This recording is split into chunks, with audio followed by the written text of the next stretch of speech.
Embeera ya hajjat stecia Mayanja sinnungi yadde biyingiddemu eddoggo bibiino mbikuleetedde ate ye omukulu lwasa byagamba eggwanga sente ze zikola buli kimu amawulire amalala mangi gabeera ku Clarity Source 256 Mela Fatuma Sulaiman ogakutuusako nenkugamba gwe subscriber wange omulungi okola kyamaanyi nnyo nnyini ddala okubeera nga buli mulundi gw'ofuna notification ojabuzi ofune first hand clarity information nenkugamba gwe atanaba subscribing anyiga awolaba ekigambo ekimyufu onyige ne notification bell comment section eberawo wansi awo ne tuwayawayamu ku mboozi ez'enjawulo ezigenda mu maaso mu ggwanga ne mu nsi yonna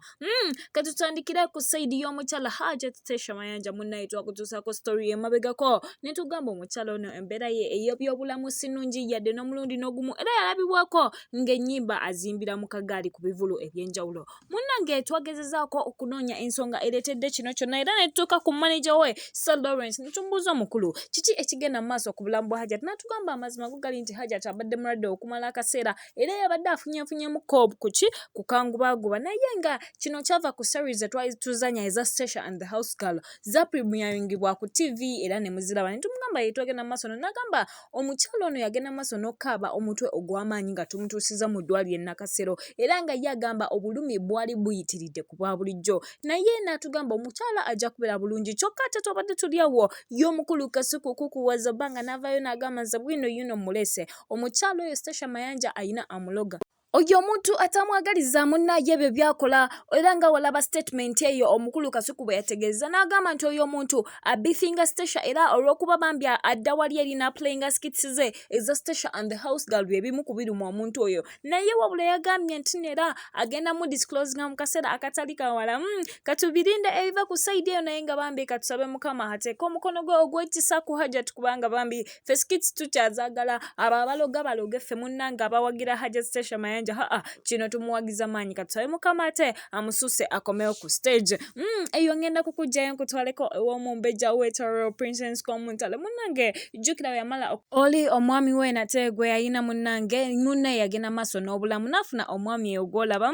amawulire amalungi gali nti essaawa yonna tunoonya bugoye busuuka ebintu tuwe bityo baby show n'amabaafu g'omwana kubanga mukama ate yaba blessings neki n'omuntu omulala mu family era omumbejjako Muntale yagenza maaso na sharinga amawulire gano amalungi naffe n'agamba nti ku anniversary yaffe eno munnange twabadde tetukuza bukusa kubeera nga ate nasisinkana omwami wange wabula ate okubeera nga twasobodde n'okubeera nga tugenda okwongera ekitundu ekirala ku nsi katubirinde bambi naye nga tubagamba congratulations from that side munyumirwe bunyumirwa bulamu if it's adding another person to life then we just can't wait nate eyo nga nkujjayo ne nkutwalako omukulu chosen blood y'omu ku abo abayimbi abasazeewo abaveeyo boogere amazima ku bigenda mu maaso mu bulamu bwabwe abayimbi ab'enjawulo bagenzinze maaca n'okwadaptinga engeri eno twalabye Gravity omutujju ng'ayogera n'omukulu chosen blood naye teyisizemu yayatudde n'agamba nti kituufu nali nkozesa ebiragalalagala era byampisa bubi nava nnyo ku map netandika okukola ebintu ebyo bye sirina kukola nenva ku nnomo n'ebyokuyimba nensooka ne mbiwummuzaamu naye ate amawulire amalungi gali nti atugambye yesobola okugenda mu maaso n'okubeera nga asuka bulungi nnyo nnyo era nga kati essaawa yonna let's expect more music from him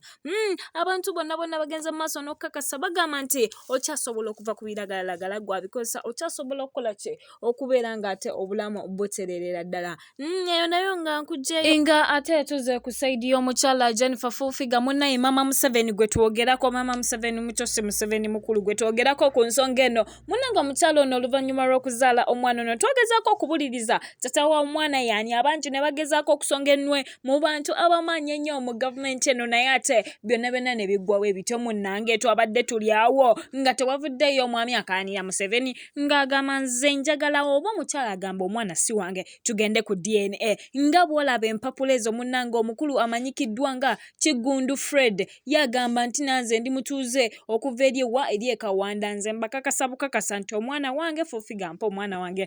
katulinde Fulfiga wagenda omwana okula kubanga omukyala oyo si mwangu agenda muwa level naye byonna byonna by'anaabeeramu byamuwadde tujja bbeera tukola ki tubikutuusaako. Nga tugenze ku sayidi y'omukulu Lwasa Emmanuel Munnanga omwami ono twakutuusizaako nti kati ate omukyala gw'alina banaye mulungi ayina essibina yeeyagala amenye kindeke kibali eri abali beekuba ttatu manyanga enjo manyanga ani byonna omwami ono yabize ebbali naye twagezezzaako mutuukako ne tumugamba mukulu Lwasa lwaki toyina relationship yonna byose tulingamu tukulaba n'abagamba mukole ssente.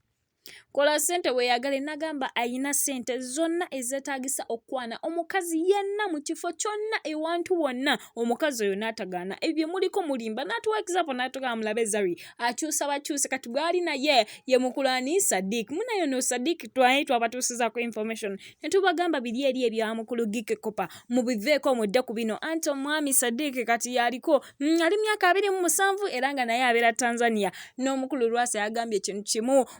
concluding amagamba mukole sente mujja kweyagala